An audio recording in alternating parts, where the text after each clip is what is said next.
Let's Talk Texas with national analyst Sam Spiegelman. And Sam, Texas is capitalizing. I don't know if, the rivalry win over the Aggies might have just been the cherry on top. I think Texas recruiting was going to stay hot regardless, but they really turned it on after that win over A&M on Friday. Yeah, I would say the penultimate game of the regular season was the biggest recruiting weekend for them. I think the finale, to close the door on Texas A&M's perfect season in Austin, I think that really resonated with the 2027 class. Of course, we saw that Jamarian Carlton flipped after making his third visit back to DKR for that game, but most of the 2026 class is largely intact. They had a lot of commits, a lot of 2027 targets.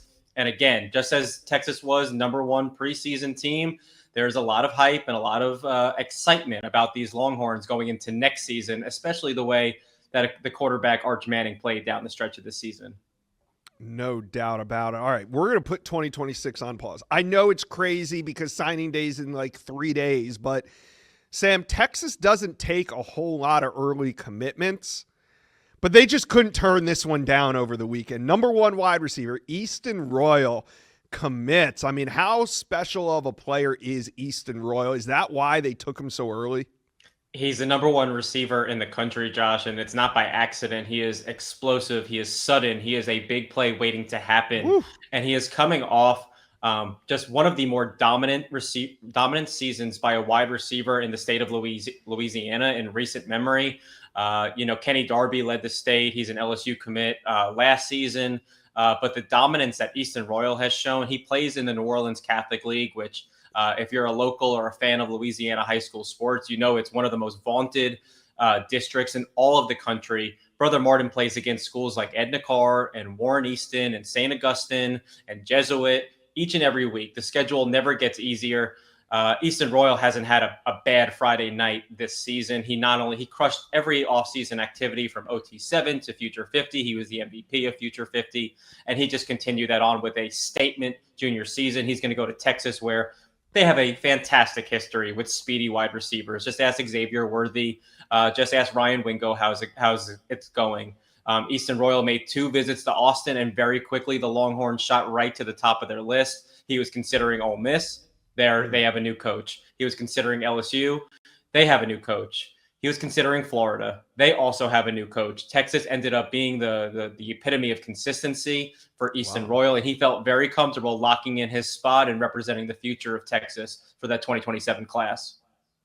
Sam, I'd hate to do this because Easton Royal hasn't even been committed for 24 hours, but what about the Aggies in Texas Tech? Yeah, the Aggies were never really a threat with Easton Royal. Texas Tech had thrown him an offer. I think the school, of course, to watch would be LSU. It's still super early, and I know he is very excited about his future with the Longhorns, but this is a kid from New Orleans who at one point LSU was the leader in the clubhouse. Like I said, Ole Miss was a front runner for Easton Royal around September, October. I know for a fact that this staff has already been in touch with Easton Royal. I know that Lane Kiffin isn't technically geographically in the state of Louisiana yet, and I know that staff has already been in contact with Easton Royal. This is going to be a fun 2-team race going to the end. It's going to remind a lot of fans of DeCorian Moore. Yeah, and I don't think this was necessarily emotional. It's not like this was his first and only visit to Texas, and he made his decision. He's been there a number of times, and if we're being honest, 2027 recruiting is now. So this is an early commitment, but it's not that early. So let's get back to 2026 because signing day is just around the corner. Jamarian Carlton flipped from Baylor, and we know Texas was trying to add another pass rusher. They went in on Dre Quinn. It didn't work out. He ended up at Ohio State. They had been, I don't want to say keeping Jamarian Carlton warm, but they'd been recruiting him throughout the fall. So when it came to this final weekend, they were able to flip him. What are they getting in Jamarian Carlton? An absolute blue chipper. They wanted some reinforcements in the trenches, and now they are getting one of the state's best at that position.